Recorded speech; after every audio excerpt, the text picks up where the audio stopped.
non più tardi di qualche mese fa, erano gli eroi sul fronte, molti di questi si sono pure ammalati e sono stati sul fronte peraltro senza avere adeguate protezioni. Da eroi a untori il passo è stato breve, anzi brevissimo per i 10 operatori socioassistenziali dipendenti di Sersa e Sedico Servizi che si sono rivolti al giudice del lavoro del Tribunale di Belluno per vedere riconosciuto il loro diritto a non sottoporsi al vaccino anti-Covid.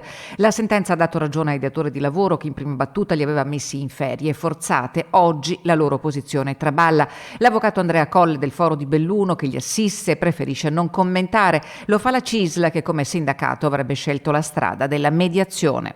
Suggerirei di, come posso dire, cercare di ascoltare quelle che sono le ragioni di questi lavoratori e cercare di capire se c'è la possibilità, magari senza intervenire in maniera coercitiva.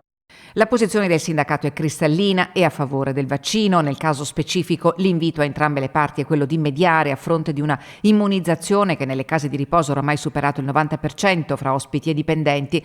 La sentenza del Tribunale di Belluno, che richiama l'articolo 2087 del Codice Civile, che impone al datore di lavoro di adottare le misure necessarie per tutelare l'integrità dei dipendenti, è la prima in Veneto e sicuramente in Italia ed è destinata a fare giurisprudenza. Non sarà l'unica sentenza, ce ne saranno anche altre e è utile, per certi versi è utile capire se ci sarà poi una sentenza a livelli superiori che chiarisca, perché sono aspetti controversi per certi versi. La questione resta molto delicata e controversa, mentre 10 operatori sociosanitari rischiano di perdere l'idoneità al servizio.